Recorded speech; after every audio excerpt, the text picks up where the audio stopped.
গনুর জন্য অনেক বড় চাঁদমালা বানিয়ে ফেলেছিলাম, তাই আরও একটা বানিয়ে নিয়েছি। এটা আগের চাঁদমালার থেকে একদমই আলাদা রকমের।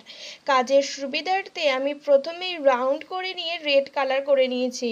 রেডটার ওপর একটু ডিজাইন করেছি গোল্ডেন কালার দিয়ে, একদম সিম্পলের মধ্যে।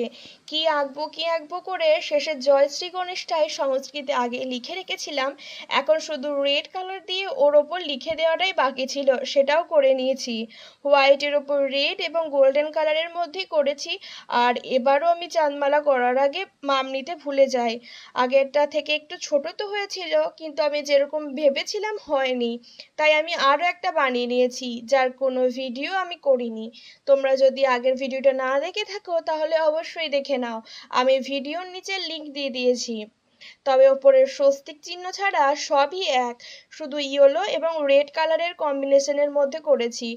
আর নিচের ডিজাইনটার পার্থক্য রয়েছে। আমার তো শেষের ছোট্ট চাঁদমালাটাই সবচেয়ে কিউট লেগেছে। তোমাদের আগের দিন আর আজ এই তিনটের মধ্যে কোনটা বেশি ভালো লাগলো? দেখা হবে পরের ভিডিওতে। টাটা।